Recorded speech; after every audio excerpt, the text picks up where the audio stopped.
Welcome to HortTube. My name is Jim Putnam. In this video, I'm going to talk about how dry it is outside to be early December.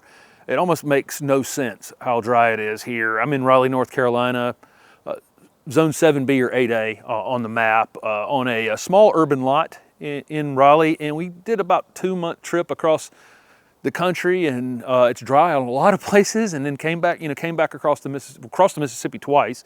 The Mississippi's at an all-time low, and then all the lakes all the way home were all 6-8 feet low. I mean, it's amazing how much water is actually missing right now. And here we've gotten into December, and it just doesn't seem like it's correcting itself. We had a chance of rain the last 3 days and got like 40 drops of rain. I mean, it wet the road one time in 3 days. And the plants are actually starting to show a little bit of stress here in the garden, which is highly unusual. Usually by this time of year, I'm just not thinking about watering here in the southeast. You normally, especially with this clay-based soil we have, you know, it gets wet. Once it gets wet and the days get short and the nighttime temperatures are cool, it just doesn't evaporate very quickly. But that's not what's happening right now, and I'm actually going to have to do a little bit of watering, and I'll tell you why in just a second. This Empress of China dogwood is an example of a plant that's actually showing some drought stress. You see all the yellow leaves on it where it's defoliating. This is an evergreen dogwood. It will lose some portion of its leaves, but typically on the other side of winter. So this is unusual here in December for it to decide to lose 30 or 40% of its leaves, and that's what it's in the process of doing. It's just putting itself back in balance. It won't long-term hurt the plant. The plant's just decided I don't have water to work with, and so I need to do something to balance the situation out, and it's losing some leaves. If it goes into a really, really deep freeze very, very quickly, like, you know, if something came up in the next 10 days, and I didn't water this plant between now and then, that got really cold, this plant would probably take some damage under the current stress it has. It is typically pretty dry here in the fall in the southeast. We get a lot of thunderstorms during the summertime, and then it kind of cuts off in September, October, and if we don't get any tropical rain, we don't get a lot of rain. We did have one little tropical system come through that gave us a decent amount of rain 1 week, but since then it really just hasn't rained at all hardly. A couple things here or there. And I always talk about, you'll notice that conifers, especially in the fall, will thin out in the middle a little bit, and they'll lose some needles like this pine is currently doing. That's not the type of thing I typically worry a whole lot about unless it kind of gets out of control. You know, if I see that it's excessive in any way. But you'll see pine trees, if you look up in them right now, you'll see a lot of brown needles in them. But we're seeing more than we normally would because of how dry it is out here. There are some things that like to go to sleep in the garden without water. That agave would be an example of that. It's quite happy with our current very dry conditions. But the other things out here are definitely under some stress. Let's take a look at a couple more. We've been gone for a couple of months, and there's some cleaning to do back here, and that's what I had planned on jumping into pretty quickly, but as I'm looking around, I can tell I actually need to water some things first.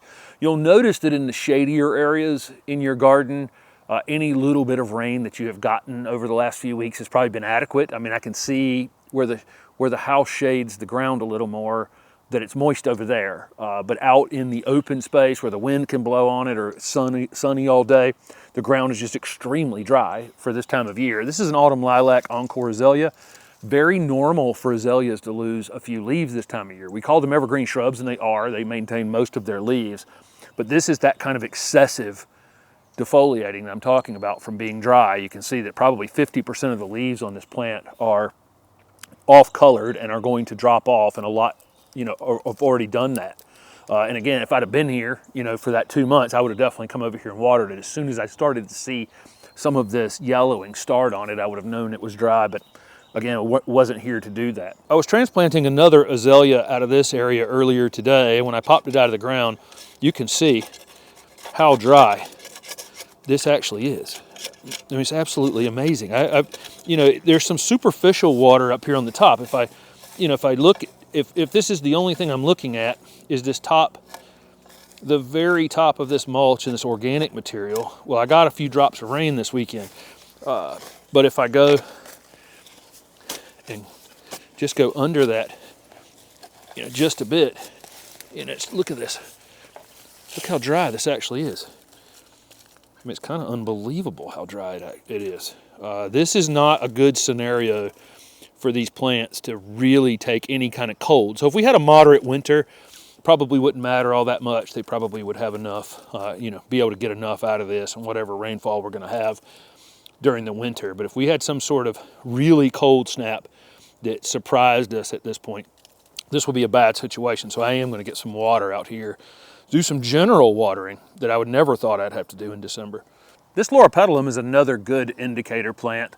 It will lose foliage down in the bottom as well when it's during times where it's abnormally dry. And again, all these evergreen plants, we call these leafy evergreen plants evergreen, they all do some shedding at different times of the year.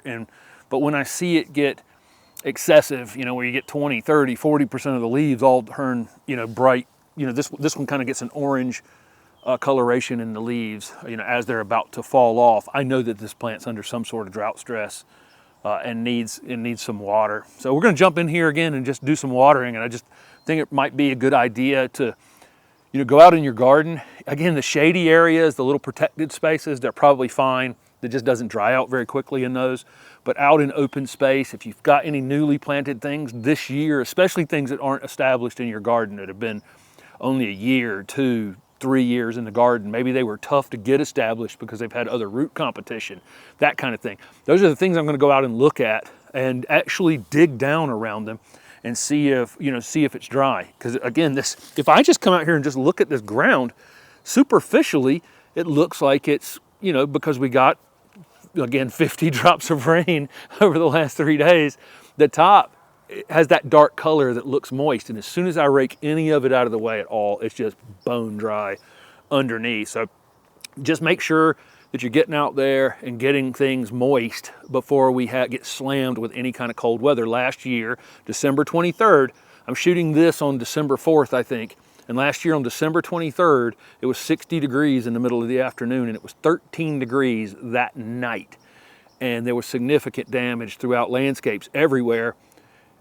And I think we had a much better setup last year to not take damage than we currently do, because everything is so dry right now. I think a lot more things would be hurt in this garden and in other gardens if that's how we approach the freeze with dry feet on our plants. So thank you guys for watching. Just thought I'd throw out the fact that I really, in all the years of doing this, have never seen it quite this dry this late into the fall and almost winter time. So thanks for watching.